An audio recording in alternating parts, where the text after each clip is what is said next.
Today is going to be very fun and interesting. We have Quentin Jones and Pete Snyder who are going to kick off our session today. And Quentin, who also goes by Q, is a recent defensive back at Lehigh. He was a D-back at Lehigh from 2014 to 2017. He also worked in the, also played in the Japan X League, and he trains a number of athletes here in the Atlanta metro area. So, Q, I'm going to turn it over to you and Pete to talk a little bit, or at least you initially, to talk about some training techniques. No problem. So I'll start it off. But once again, my name is Quentin Jones, but you guys can call me Q. And just like Diane said, I played high school football at Collins Hill, and then I played Division I football at Lehigh University. And after that, I played in the AAF for a little bit with the Memphis Express, and then played in Japan last year. And I'm still playing now currently. So today I'm just here to help out and just talk to you guys about just some training tips. So basically, I'm going to start with just breaking down just the main areas as an athlete that you need to just be focusing on, everything. So break it down into 5 categories. First, focus on your speed, agility, and your conditioning. Then focus on your lifting. Also, you should be focusing on your position, doing position-specific drills. And the last 2 are very important, focusing on your recovery and your nutrition. So just think about that in your 5, just think about that as an athlete. Like, these are the 5 areas that you need to be covering to be at your absolute best. So it's just a start. And then also, I'm sorry, what's your name again? Who's the athlete on? John. Me. What's up, John? So let's. How you doing? You're the only one here right now, right? Yeah, I think so. Okay. So let me just talk to you specifically and help you out. So, like I said, when you're training and just being an athlete, especially as a running back, these are the 5 areas that you need to just focus on completely. And then also, so let's talk about your recruiting right now. So you're at Hutch, right? Yes, sir. Okay. And so I know your coaches are helping you out, but I'm gonna talk to you today about how to recruit yourself, and how to get yourself in front of coaches to obviously move on after Hutch. And so the main thing that you got to do is first gather up all your current information. Like, you're going to need to know your height, your weight, all your measurables. And then also if you had any testing numbers, from like any combines before, from coming out from high school, also that too. And then, your transcript, got to getting your grades, having that on file, and then your game film and stats and accolades. Like, that's the first thing. Like, for me, because when I was in high school, my coaches obviously helped me out, but I was still sending out my own stuff to get to college. And even I did the same thing for trying to playing professional football, because at first I didn't have an agent. So I gathered up all my information, and that's the first thing I did in recruiting myself and getting on another team. Then after you gather your information, the biggest thing now is figuring out who to contact and how to contact them. So I know you have Twitter, right? Yeah. So if I was you, I wish I had Twitter when I was like in college or in a situation where I was trying to find another school, because I was trying to do this through Facebook, but Twitter is easy now. There are tons of coaches on Twitter that once you gather your information, now you have the people you can send them out to. And if you want to get more specific, you should look up the schools that you want to go to and look up the recruiting coordinators for the area that you're in. Like, if that's how to get in contact with the most direct person who can really look at your film. And like, that's important, because you could contact a coach and you can send him all your film, but if he doesn't recruit, like if he's not recruiting the area that Hutch is in, he's probably not going to look at it, because that's not his area. You know what I'm saying? Yes, sir. So, Hey, Q. I just wanted to let you know that Zach has joined too. Zach's been with us the last couple of weeks as well. Hey, Zach. Hey, Zach. Hey, how y'all doing? Good. What's up, Zach? What position you play? I'm a defensive end and tight end. Okay, where you go to school? It's Midlow High School in Virginia. Okay, and you're a current senior now? I'm a junior. Junior? Okay.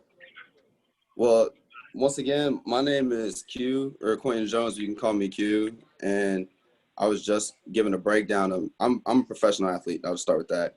And I was just giving a breakdown on like training tips and things that I use in the areas that I focus in to be my best athlete. And also just going to talk about how to recruit yourself. Because, your coaches, they do their part, but you have to take part in your own recruiting. So I'll just run it. How much time do I have left? Do what you need to do, Q. It's important for these guys. So, and I just want to make sure Pete is able to jump in a minute and talk about some video highlights. Okay, okay. I'll just go ahead and let Pete go, and I can go back again later once everybody gets in, because the information I'm saying is really specific to all the people, so all the players.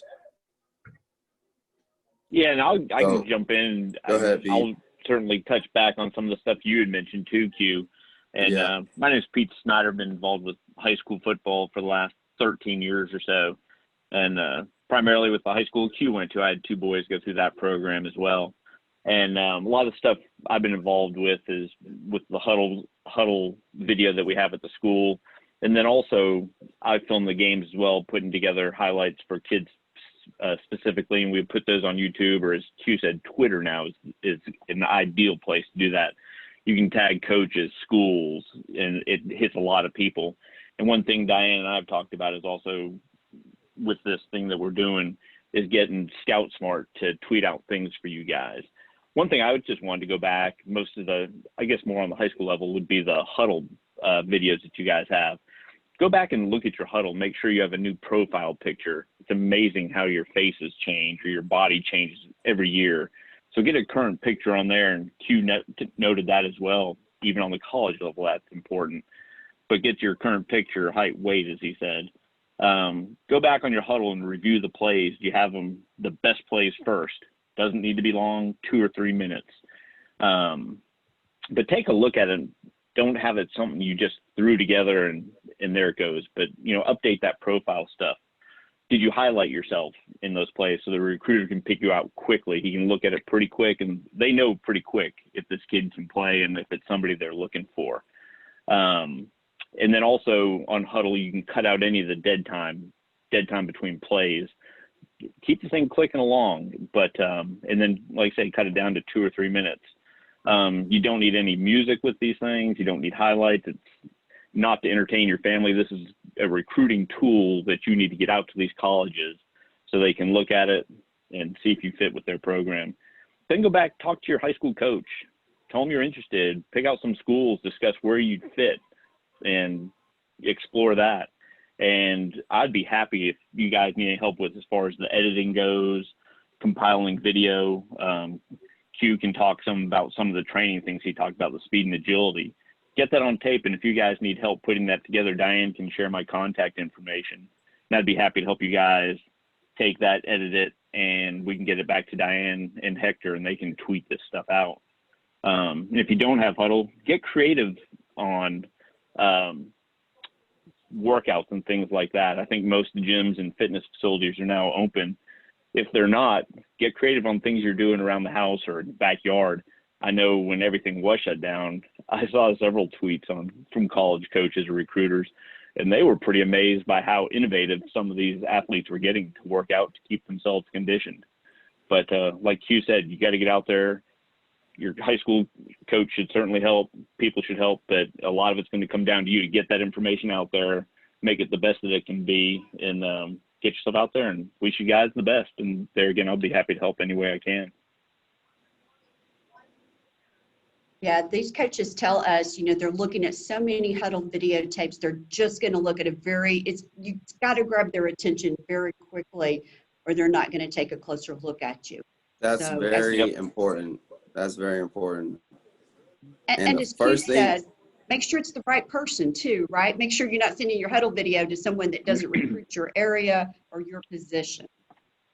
Right. It's got to And be a fit. just to touch on that, like in your huddle, if you have any touchdowns or turnovers, any big plays, those are the plays you need to put at the very beginning, because that's what's really going to get the coach's attention. Coaches want to see players who can change the game. So those are the plays, regardless of how they happen, need to be at the beginning of your highlight tapes. Yeah, and as Q said, make sure that stuff's first. This is kind of that first impression. They're going to look at it. You want to make that recruiter or that coach reach out and, man, I want to learn more about this kid. That's what you want this thing to do. And I think, yeah, any questions for me on that? And like I said, Diane, feel free to send my information out. And if I can help these guys get anything together, I'd be more than happy to. Any questions? I just wanted to say on that note, you know, we do a disruptor score now, and it was kind of interesting. I saw one that we sent out that had a number of players on it with their different scores, and that definitely is an eye catcher. You know, particularly the high scores. Exactly. We looked at those Right. top defensive players who were disrupting the offense, who were getting hurries and sacks and tackles for loss. And we have a analytic for them. We also, John, we have one for running backs. It's called a ball security score. So we're looking at how well you protect protect the ball as well. So our next step with Pete is that he's made an offer to help you guys edit your videos. He's done some videos for us. He does outstanding work. This is not going to cost you anything. This is free. We're trying to help you guys with your recruiting process. So I'll send Pete's info. And then when you get your video done, you can do it with your phone. We're cool. Just whatever video you come up with, Huddle or your iPhone video, Hector will tweet that out. Hector does our Twitter.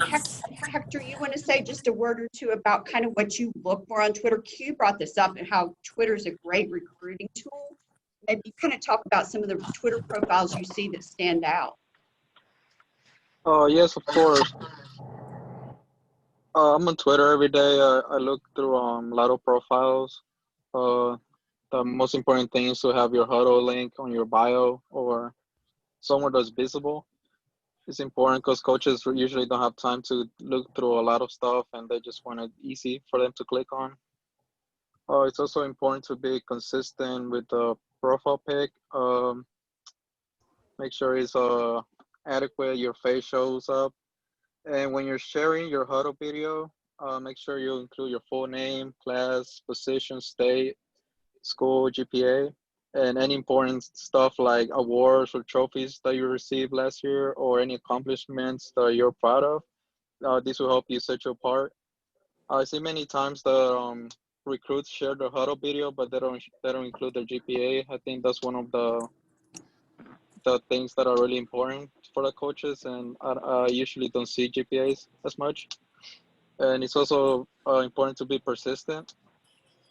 So, for example, for coaches accounts, you can have a notification alert set for that certain account. Do you guys have Apple Pay? Yeah. Do you guys have Apple? So it's Sorry. important. Okay, it's fine. So for example, if a coach tweets out a tweet, for example, they do this a lot. They usually say, we're looking for 2021 recruits, drop your huddle tape. So whenever he tweets that out, you will get a notification to your phone. And so you can be one of the first ones to drop the huddle video on there. So that will show the coach that you're on top of it and then that you really want to play for them. So you'll be one of the first ones to reply to his tweet. So I feel like that's really important for you to get yourself out there and just to be consistent. That's great, Hector. And as we get data off of Twitter, and it's frustrating if you don't have any contact information on there. And in your huddle, I see guys that don't include their height and weight. And you got to have that basic information, or you're just going to frustrate the coaches. And John, if you're junior college, they want to know if you're a qualifier. So I think I would put it right on my Twitter if you're a qualifier. That's going to get their interest. Yeah, and state. Yeah. Make sure they always put the state on there. And I'll look at a lot of those huddles too, you know, on Twitter, and then I'll personally send them to coaches I know, you know, because I know what they're looking for, things, and I think that they qualify for them. I'll send them on. Yeah. All right, guys. So work on, you know, get us your video links. Hector, DM him on Twitter if you prefer that, or email us and we'll get those out.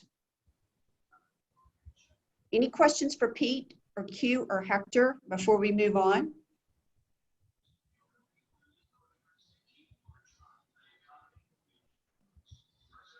All right, awesome. Well, we're going to talk about online presence, and Brand Armor is one of our partners. In Scout Smart, if a coach is interested in getting an online analysis of a recruit, they want a little more information, they want to make sure the recruit's going to be a cultural fit for them and a good team player, they can go right into Brand Armor and ask for an online analysis.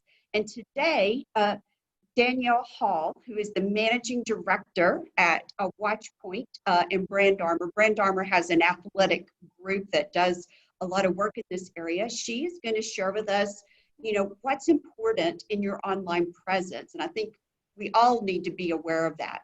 So Danielle. Thank you, Diane. Thank you so much for putting this together. I do have a slideshow, so I'm going to share my screen. Let's see here. Okay, you guys should see, do you see my PowerPoint? Okay, perfect. I'm gonna make the screen bigger. Slideshow. Aha, all right, cool. So yes, so Brand Armor is and you know what, I'm gonna shut off my video just so that way it's not laggy. Aha, okay, perfect. So Watchpoint is the parent company to Brand Armor. Watchpoint is a private investigations firm. That sounds really cool.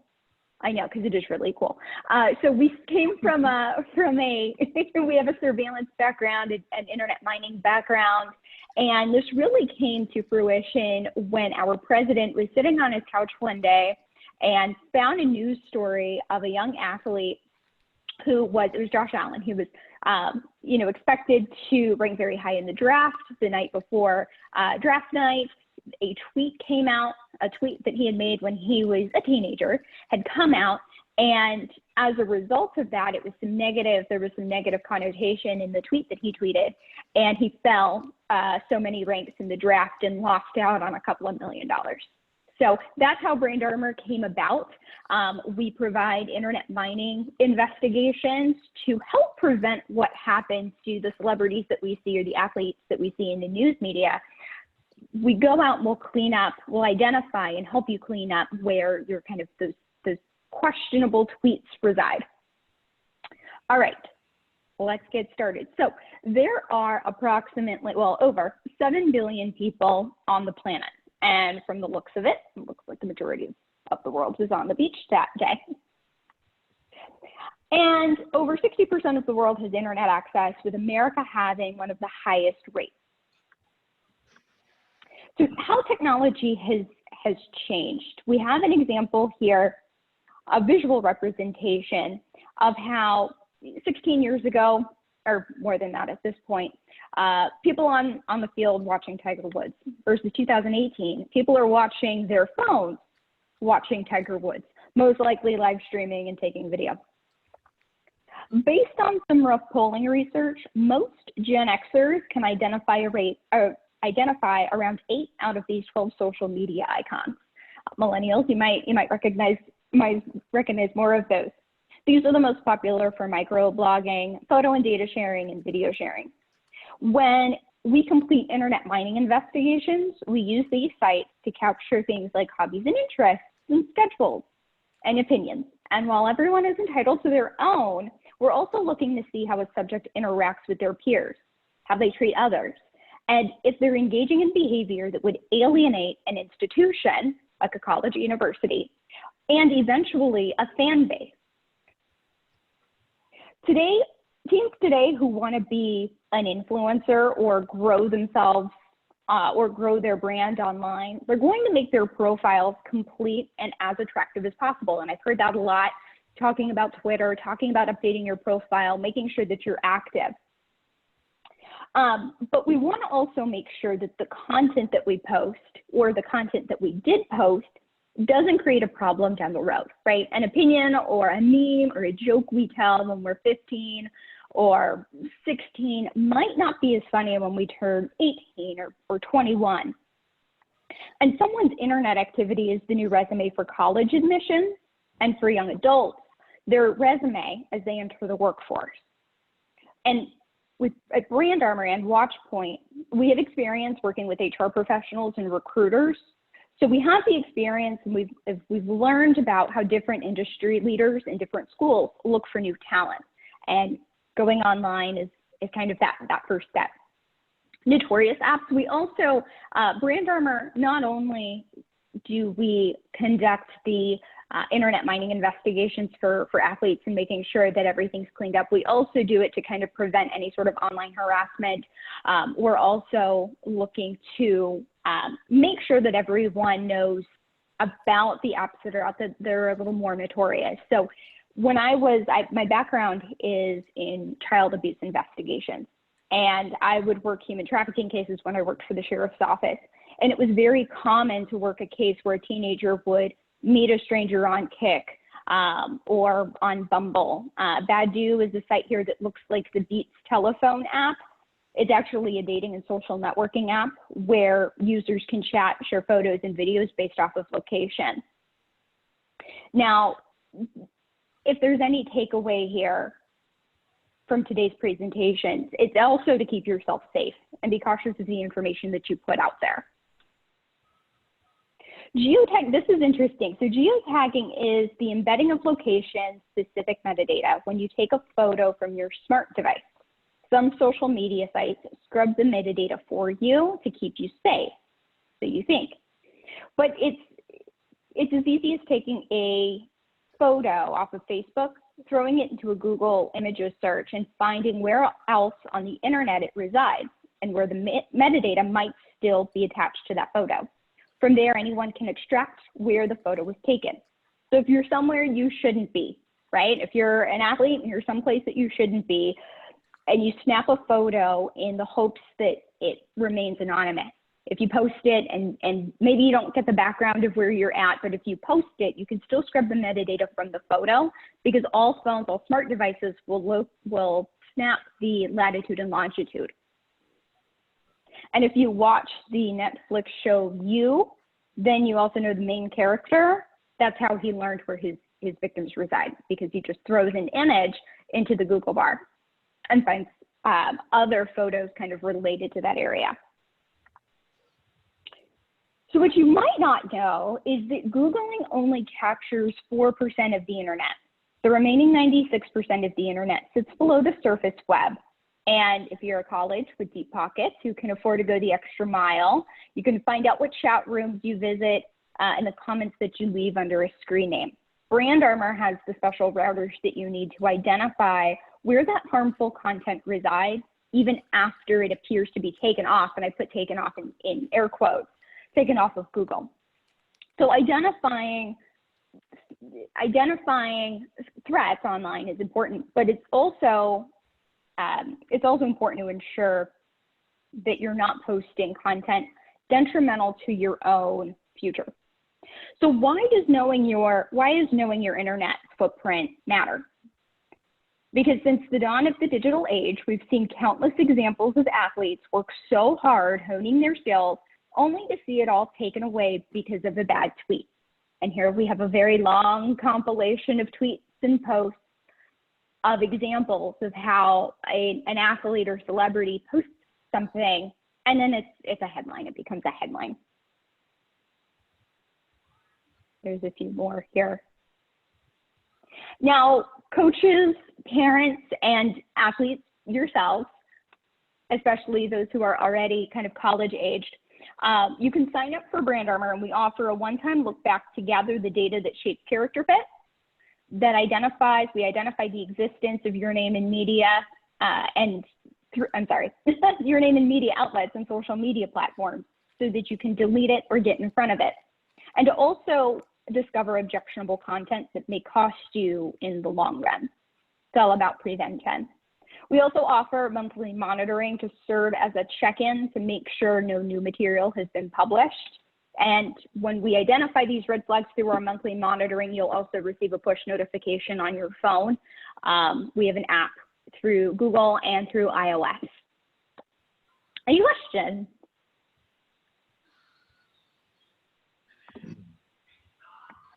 So I hope you guys feel it's a little scary, actually, Danielle, in terms of what all can be out there online for us. But I think, you know, the takeaway is let's all be smart about what we're doing online, right? So questions, guys, for Danielle? No. I don't have a question, but I just want to say that is some very valuable information, because just like how you posted all those tweets of all the people who didn't follow, it is very easy to let that happen. It is, and I didn't let the whole thing run through. Yeah. Because if I did, it just keeps going and going. We presented that at the ASCA when we were there, and ended up cutting it short because it just keeps going and going and going. So the number of examples that are out there are countless, and it's as simple as going back and going, okay, what was that tweet that I made in 2010? Because I surely don't remember everything that I posted in 2010. Let me go back, and especially on social media, you can go back and at least delete it from the public facing. Take that down now before it becomes a problem in the future. Danielle, this is Tim. I hope I'm coherent enough to do the question. Can you talk about the NCAA rule change that's coming with name, likeness, and image, and how that would relate to what you guys do? I'm sorry, say that one more time. It's Danielle, it's the name, image, and likeness, where athletes can now be paid for their name, image, and likeness to advertise for companies. So if they're going to be promoting a particular brand, I suspect that company wants them to be squeaky clean, right? Yes, exactly. And it's no different when someone applies for a new job. And if they're going to be like a sales rep, right? Perfect example, because I am a sales rep. So if I'm going out there and promoting a company, my company, or promoting a brand, you want to make sure that the person who is promoting that material isn't posting content that would negate or that would kind of go against that company's views or their SOPs, the way that they choose to operate. And are you connecting up with Open Doors out of Kansas? They seem to be kind of the industry leader in this topic. Are you guys connected at all? No, you said open. Open Doors. Open Door? Yeah. I might not. No, I don't believe so. Okay. But that's a really great name, and I'll make note of that. Yeah, they're the ones that are really working this with the athletes and trying to connect them somehow. I'm trying to learn more about it. That's why I'm asking. No, absolutely, and I appreciate that because that was why Brand Armor exists in the first place. You know, we do internet mining investigations for a couple of different kind of hosts of reasons that we were able to kind of create more of a preventative program and identifying those red flags up front for those purposes. Because if you want to grow your brand and you want to grow your awareness and be this influencer, making sure that what you posted previously kind of stays in line with those views, especially what's publicly facing. And something that's worth mentioning too, I know we talked about kind of 4% of the internet that's Googleable and everything else resides on the deep and dark web. Perfect example. If you have a perfectly private social media account, right? Mine's perfectly private. Working for a PI firm, you learn how to shut your things down. But with that said, if you have your social media presence is only as strong as your weakest link, right? You're only as private as your least secure friend. Perfect example. I was in Chicago for a vacation back in December before COVID, and I was out with, my best friend, and we went out, we had brunch. Well, she posted a photo, tagged me, and because she has a very public account, you can now Google my username and you know exactly where I was, what I was doing, who I was with, where I was sitting, because it's posted and it's shared. Now, I was doing something as innocent as eating brunch, but if I wasn't doing something as innocent as eating brunch, that's now out there for the world to see because my friend posted it. So getting in front of it and identifying it up front and then contacting your friend being like, hey, I need your help. Can you take this down? I'm trying to get into college. I'm trying to get this job. I need you to take this down. Getting in front of it, knowing that it exists is a great first step.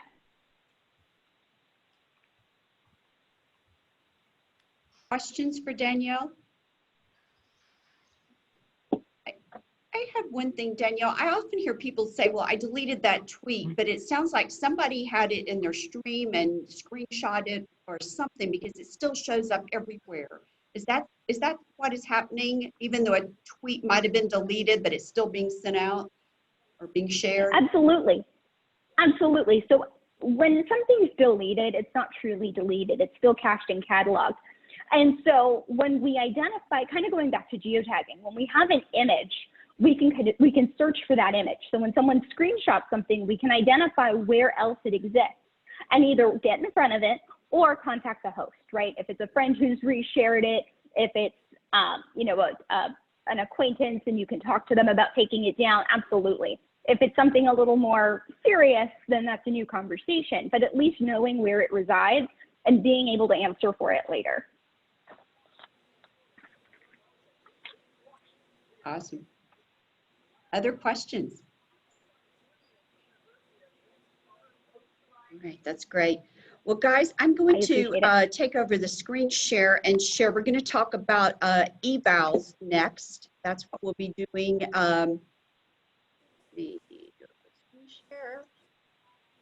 And can you guys see my screen okay? Somebody give me a thumbs up. Yeah. Yes, I can see it. Awesome, great. So next week, what we're going to be doing is our scout, Clint, who also works for 24/7 Sports, has done evals on all of the players in Pivot to Play. And each of you have a profile, a Scout Smart profile.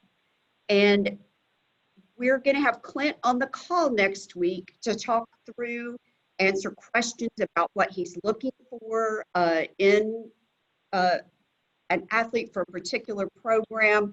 Also, Hector's going to provide these to you in advance so you can see what questions you have.